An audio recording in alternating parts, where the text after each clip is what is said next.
Anderson heaving one down the sideline, and he's got Cass Allen over the top. Big side, down the sideline. Touchdown. His signature move and his signature performance. Allen, big ball one more time. 58 yards this time. You're listening to the Bruin Bible. This is your host, Will Decker, bringing you UCLA football content all throughout the year for LA Football Network. What is up, Bruin Bible listeners? Will Decker, your host, and the Madman coming at you per usual. Game recap a little later this week. I am so sorry. I was a groomsman and my college roommate's wedding. Had to miss the game entirely. Luckily, I had my guy to my right, and Ryan Dyrud, our founder, texted me the Bruins updates. It nearly killed me that I could not watch the game. All good things that we missed. But Madman, such a great game with a lot of individual performances out there. And I think we got to bring back the full game ball tradition we were doing last year, because it's too much fun not to do it this week for all the players that we had and all the impacts that were made. Madman, talk to me. We're going to get into the guys, but from an overall perspective, you know, I laid this out to you before the podcast. The score may have not reflected it, but as a team win, that might be one of the most dominant performances I've seen from UCLA in a long time. What do you think about that statement? No, Will, I couldn't agree with you more. And I think what really stands out to me is the establishment of an identity. And I kind of call it the 2 Ds. It's Dante and it's the defensive line. And, you know, to see Dante Moore in his first start, and I know you and I are going to get into it, but just the poise, the arm angles, the feet, the eye manipulation, the toughness on some scrambles. There was just so much there where it was hard to believe he's 18 years old and it was his first career start, and it happened to be on the road against a small but rather hostile crowd of about 30,000 down there in San Diego. And he was so impressive and fluid in everything that he did. And then when you look at the defensive line, Will, and you look at that defensive front seven in particular, 10 tackles for loss, 3 sacks, their ability to set the edge and not allow San Diego State to get outside the hash marks at any point, constantly be behind the chains, constantly be in second and long, third and long, is really what set this team up for success. And I think when you look at not just the landscape of this team's schedule, but when you look at the landscape of the Pac-12, the way to success is elite play at quarterback and elite front seven play that can disrupt the opposing quarterback and can disrupt the opposing offense to getting off schedule. And the fact that UCLA is so exceptional in both of those areas right now really makes you believe very strongly that this is a dark horse conference title contender. Man, well, let's talk about the kid. Dante Moore was special is just an understatement, knowing this was his first career start in college. 290 passing yards, 3 touchdowns, 0 interceptions over the course of that, Madman. And I highlighted a couple plays that really were just like, how is this 18-year-old doing it? You know, just different arm angles, like you mentioned, that 6-yard touchdown pass. Yeah. Carson Ryan, that's just such advanced, you know, throw for a kid that's 18. There was 2 throws, though, that I saw that really impressed me. The first one, the 22-yard gain to Lloyd. It's not the touchdown. Right. It was the one on the sideline. Yes. There may be 5 quarterbacks that could have made that throw in the entire country. That is one of the best throws I've ever seen. Just a little bit too far in front of him. That's out of bounds completely. A little bit far behind him. That's an interception. He put that in a breadbasket that it's almost like you need binoculars to see how small that hole was. And he put it on a dime. They moved the chains on a 20-plus yard gain. 18-year-old should not be able to make that throw at the Division I level. It was a special play. And then the Mataval throw. I know that led to the Logan Loyola touchdown. It was a 24-yarder. But what he did by, you know, the play kind of fell apart. It was clear his first and second option were kind of covered. And he just calmly, in a very cool way, delivered a beautiful strike over the middle to Mataval for a massive 34-yard gain. And just to have that sense of awareness and calmness at that age, Boy, we got something special at the QB position moving forward, man. This kid is it. This kid is the truth. I am so happy that he's the best quarterback in this room moving forward for UCLA. We're going to get him hopefully for 2 to 3 years if everything goes to plan. Madman, talk to me. What do we see with the kid? He's unbelievable, man. No doubt about it, Thriller. And you and I have sort of talked at length about just how special this kid is. And to highlight those 2 throws in particular, Will, I think it was absolutely spot on. That 22-yard kind of sideline pass to Loya, you said he dropped it in the breadbasket. Will, he dropped it in the egg basket because that's how tight the window was there to be able to make that throw successfully. And it was just the right amount of velocity, the right amount of touch. And it's just that anticipation and that trust, not only in his arm, but in his receiver, really advanced placement stuff. And then the Mataveo throw, Will, I think you said it spot on. What was most impressive to me is how he bought time. He was backpedaling. He was backpedaling off of that left hash mark and then threw it off of his back foot, but then threw it over Mataveo's left shoulder where only he could get it in stride. Such a gorgeous throw. And really, Will, it was that drive, that end of that first half drive where he really got in the zone. Because if you look at, there was a 4-play sequence where 3 of the plays were just absolutely dynamite. That 3rd and 4 where he rolls out to the right and he dives for that first down pylon.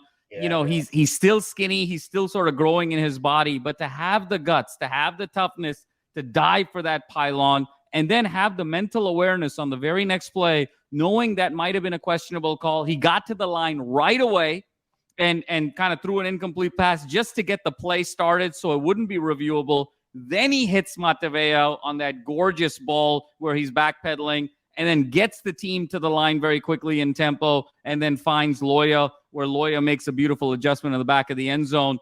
4 spectacular plays. It was effectively ball game. He looked like one of those great NBA superstars, one of your guys, Will, Steph Curry, on a heater there after a few 3 balls in a row, and it was just a heat check. And so many more heat checks to come here for Dante, but overall the 17 for 27, the 290, the 3 touchdowns, and it was just kind of the combination, Will, of throws. The other throw that I was particularly impressed by was the 81-yard touchdown pass to Norwood.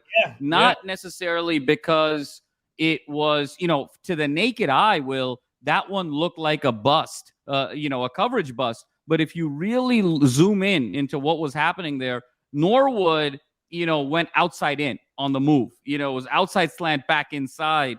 And in order for Norwood to be that significantly open, you have to have the eye manipulation to be able to set up the defense to be able to make that move. And the way Moore kind of baited and goaded that San Diego State secondary to go outside, that enabled Norwood to go in and then threw a ball that was not only just accurate, but so in stride where Norwood didn't break stride. And one of the real marks of accuracy there is, does the receiver change speed? Because if the receiver has to change speed, the ball isn't as accurate as it needs to be. And in that particular case, Norwood never broke stride. He started on a sprint inside and finished it all the way. So those 2 throws that you laid out and then that gorgeous 81-yarder to Norwood, it just brought all aspects of his dimension, Will. And I think we have our quarterback, don't we? Yeah. I mean, if he locked up the job, lock and key, throw away the key at that point for our guy Dante Moore. If he's healthy, he's got to be QB number 1 moving forward. You mentioned the speedster, Josiah Norwood, 21.9 miles per hour on that 81-yard touchdown. That was the second fastest tracked in all of college football in week number 2. I want to bring it to our next point. The Bruins are back in the top 25. We were just put in at number 24. And I want to say a huge reason for that is I believe the country watched UCLA take on San Diego State. And I think the mark of great teams, as you mentioned, defensive front 7, yes, it's always there, but it's always got to be about the quarterback. I think a lot of these voters just saw what Dante Moore was capable of, and they go, okay, now I can officially put them as a top 25 team, because I think for us, one of the huge questions was, we know we've got the most talented roster we've had under Chip Kelly. Like, you look at front 7, you look at the wide receiver position. We're going to get to the running back position a little bit, but we were kind of like, who's going to be the quarterback? Are they going to be able to do enough efficient of a job to make UCLA the top-end team that they can be? And I think Dante Moore delivered that. Madman, how does it feel for the Bruins to be back in the top 25? Because I think this is a big victory for Bruin fans early in the season like this. No question about it, Will. I think it's very validating to what you and I were talking about all offseason, that this team is as deep or deeper than it's ever been from a talent perspective when you look at a lot of different skill positions and a lot of just different positional rooms altogether. And really the one glue, the one cohesive factor was going to be who is going to be the quarterback of this team. Because if you get solid quarterback play, the sky is the limit for this team. And I think what the voters saw, Will, was threefold.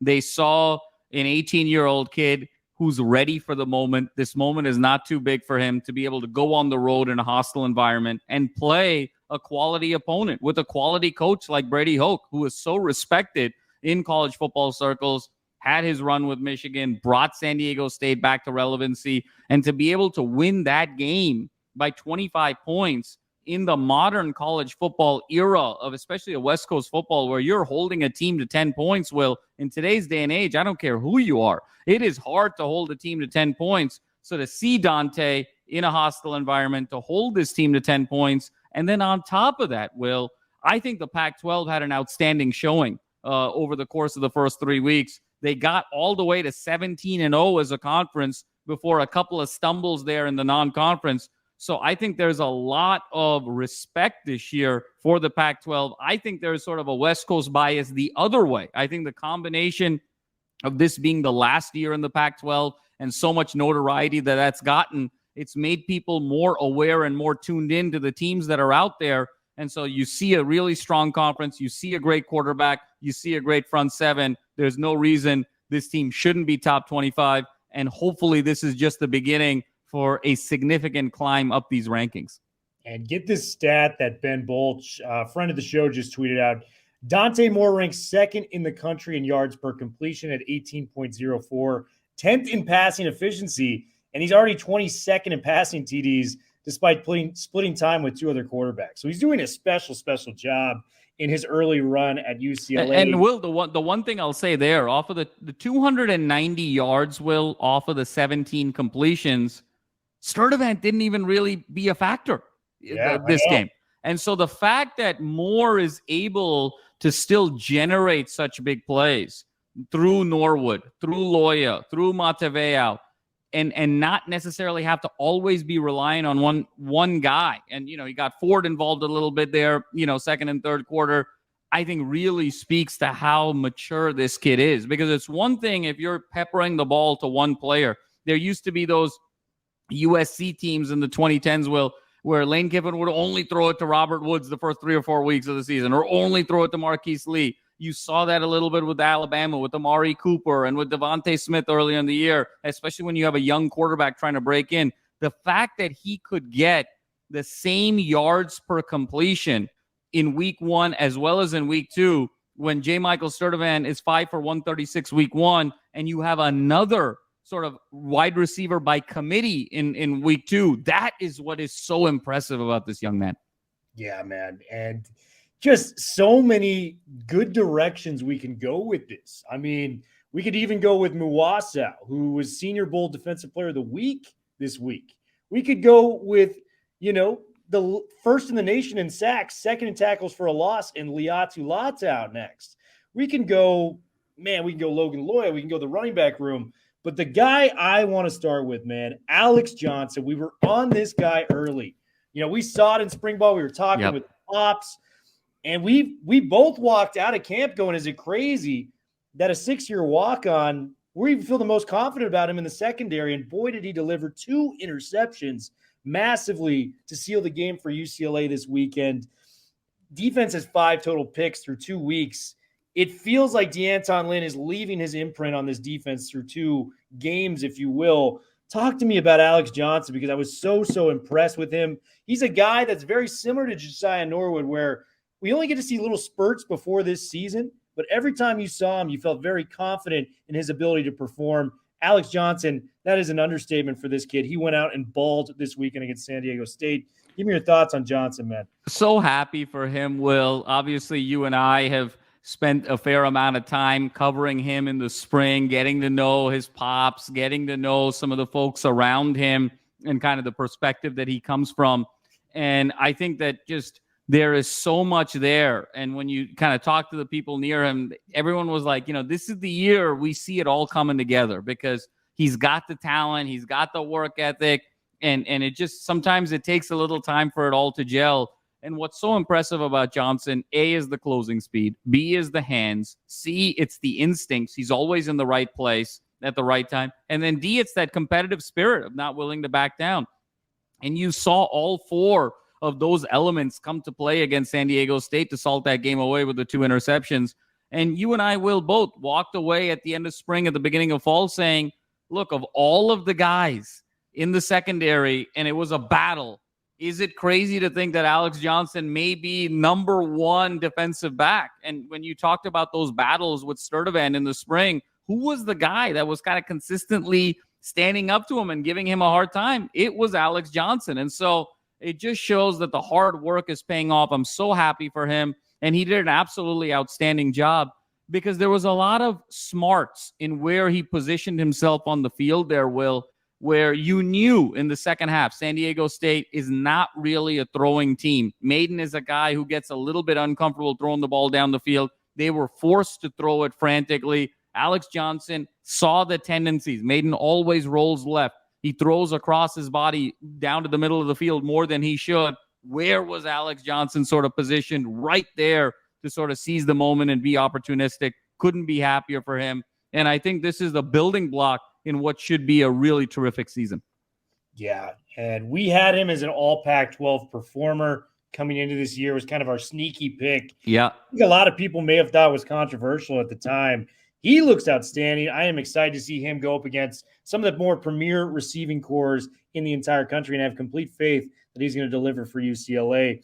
Next guy we're going to talk about, man, Darius Muasau. I mean, week 1, I thought it was an uncharacteristic Muasau game. He missed a couple open field tackles.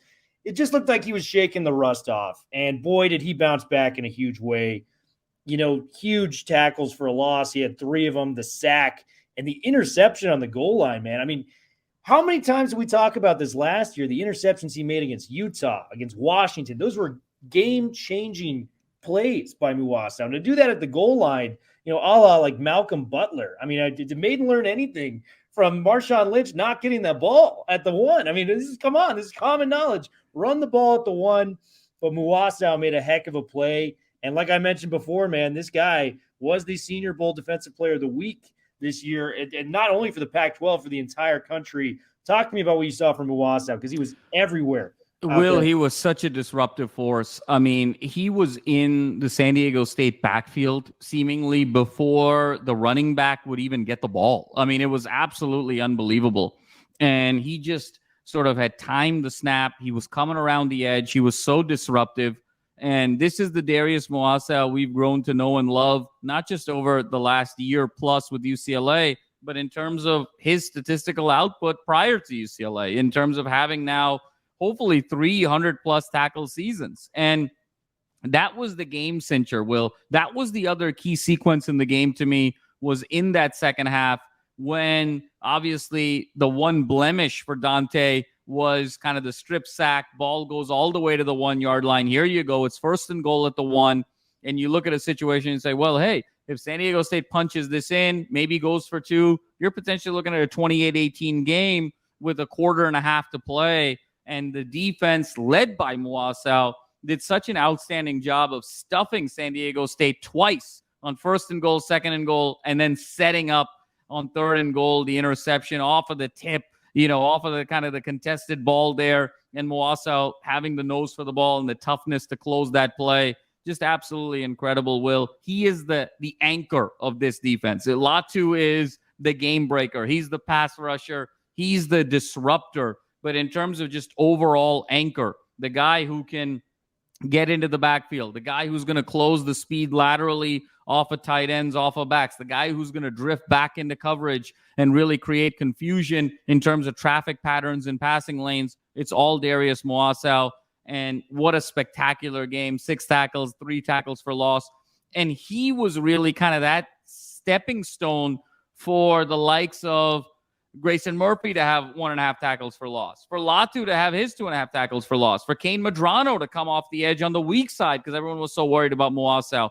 I mean, it was just an absolute team effort there, but the head of the snake was Muasau. Yeah, man. And we talked about this linebacking unit easily being the deepest we've had, since probably the Barr Kendrick days, if we're being honest. Yes.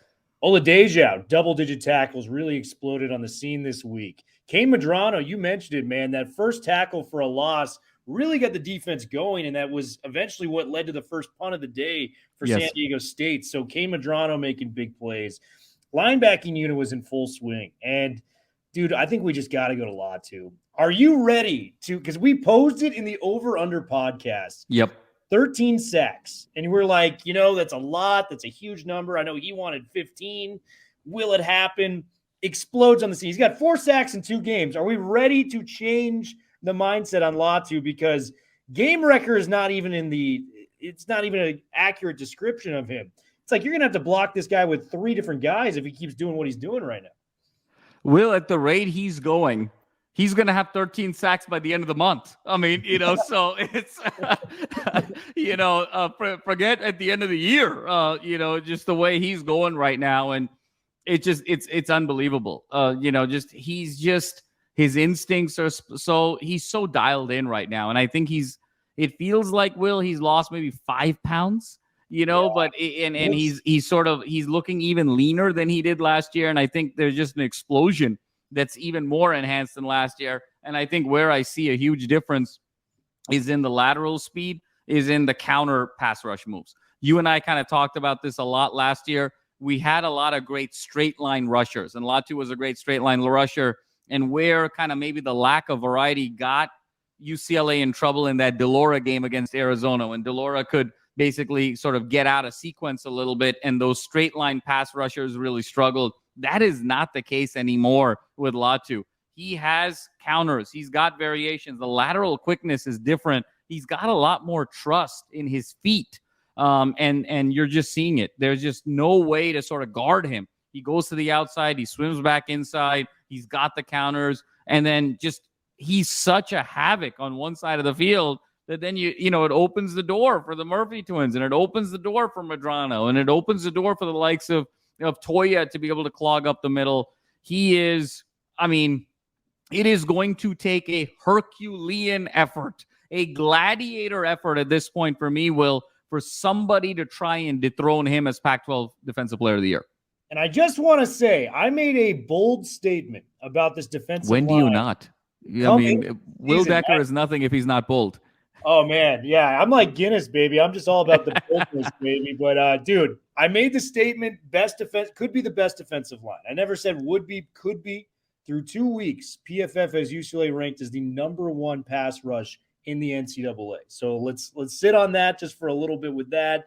Leader in sacks in the entire country, second in tackles for a loss for our guy Latu. And, I think we thought he was a first-round talent, late first round at the very least. We've had some studs come in here that weren't first-rounders, right? Your Greg Dulcich's, your Charbonnets, your DTRs, whatever it may be. Trevor Sikkema, friend of the LAFB network, has been on Guilty as Charged many of times, put out his first mock draft.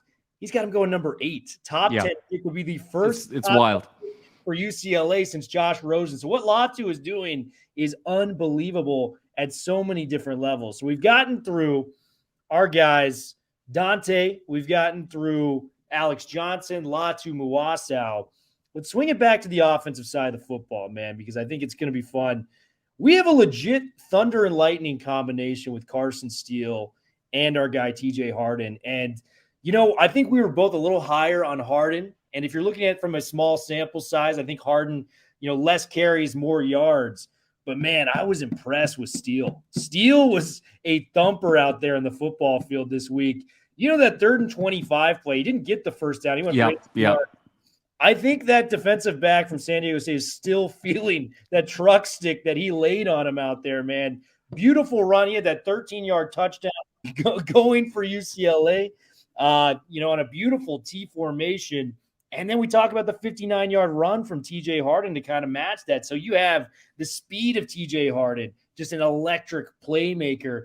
And you got Carson Steele, just grounding and pounding and wearing down these defenses. Man, it is fun as hell to watch. It seems like Chip Kelly's finally got all the chess pieces in the right place in the running room to make it a full running attack for UCLA. Yeah, Will, I think you said it best. And what I've enjoyed about this running back room right now is A, I think it's order, and B, I think it's depth. And I think Chip has done an outstanding job of the order. I think starting the game with Steele and allowing the defense to kind of feel Steele and sort of take some of that thumping and take some of that pounding and kind of go in between the tackles and sort of come around and really sort of impose physicality, impose violence, really. I mean, is every Steele run. And then the defense is a little staggered. They're a little sort of, black and blue after a few plays. And then you bring in Harden end of the first quarter, beginning of the second quarter, and there's a gash and he's gone. And I think the sequence that I think really synonymizes this, one was that second drive, Will, where Steele did an outstanding job of kind of getting the Bruins into the red zone. Dante Moore had a very incredibly underrated scramble on 3rd and 9 on that drive where he sidestepped, he found a way, he dove again, showed tremendous toughness, kind of came up. He looked a little gimpy. We were holding our breath there at the end of the first quarter, hoping that he was okay. That set up that 4th and 1. You said it, that T formation. Harden was on the field. Atkins was on the field. Yankoff was on the field. And Steele gets the ball, sheds that tackler at the line of scrimmage, and bursts it in. And you could tell that really kind of took the will out of San Diego State's defensive line in so many ways, because that was an accumulation of that earlier run on 3rd and 25, an accumulation of those 6, 7, 8-yard runs that was consistently happening in the first quarter. And then what happens when UCLA gets the ball next? Harden for 8, Harden for 6, Harden for 59, 3 plays, pay dirt.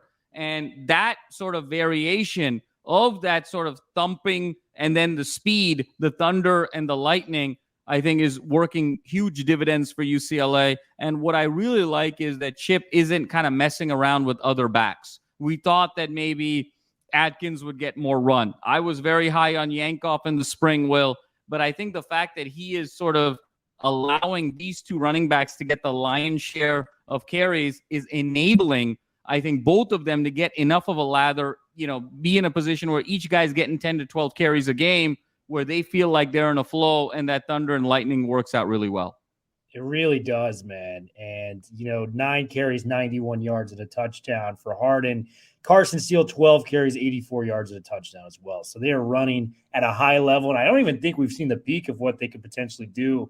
There's going to be a game where they ground and pound, knowing Chip, knowing how revolutionizing he is when it comes to the run game, where they're going to chew up about 250 to 300 yards between the two of them. I know it's coming. Could be as early as this weekend if we don't blow them out in the first half against North Carolina Central.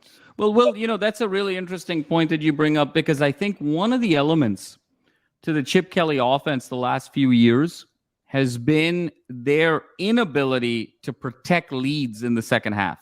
And now when you have this sort of two-headed monster that does two different things, even when you had Charbonnet and Britton Brown, Britton Brown was sort of a version of Charbonnet who just wasn't as good as Charbonnet, but it wasn't necessarily a complementary piece to Charbonnet.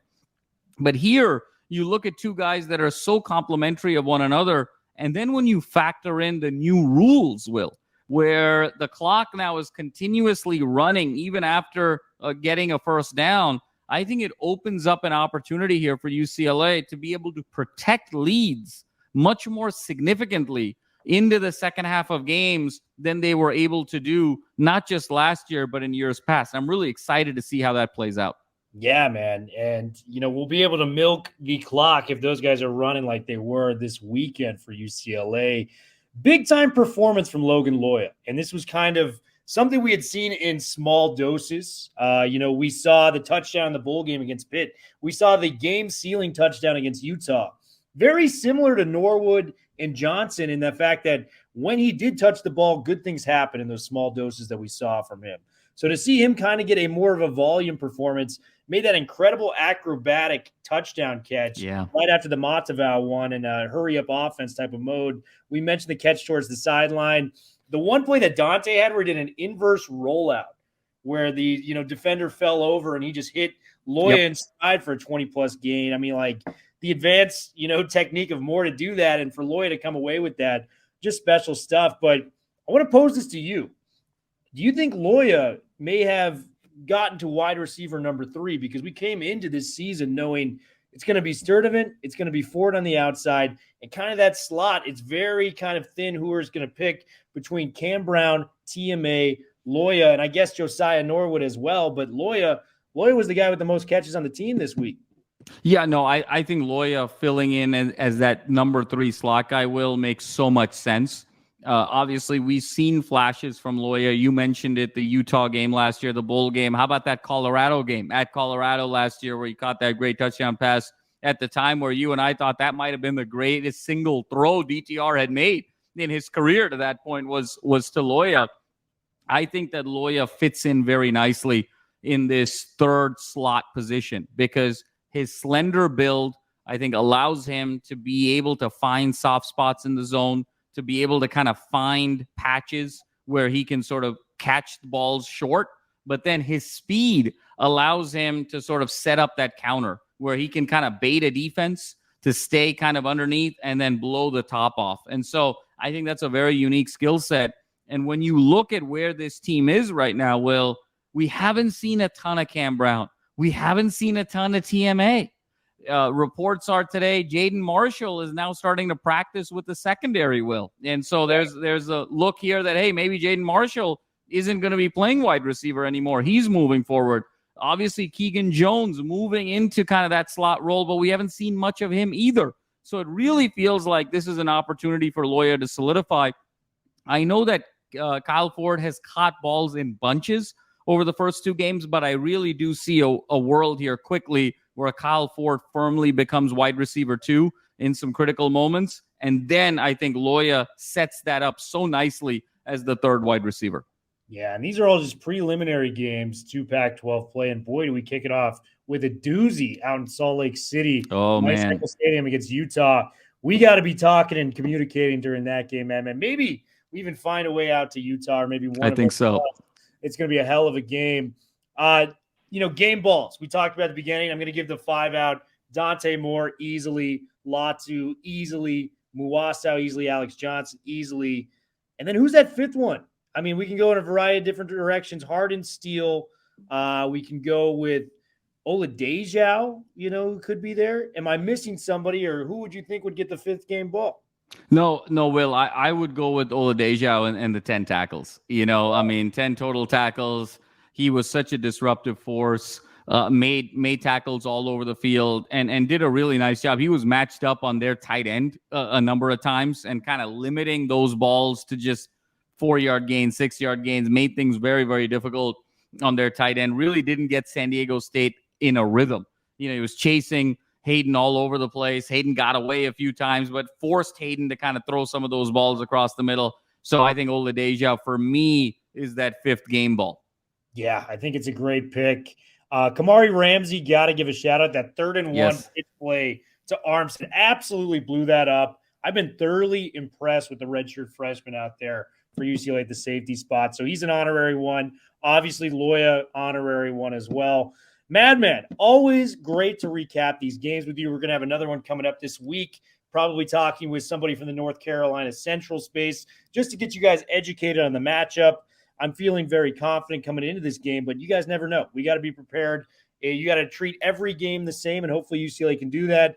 Any parting thoughts on the recap episode of UCLA and San Diego State, my main man? Will, it's so exciting here. Obviously, there were some questions after the Coastal game. We've gone from 14-13 with 14 minutes left in the fourth quarter. UCLA, the last 5 quarters, has now outscored their competition 49-10. So there's really been a turning of the tide here with this team figuring out who they are.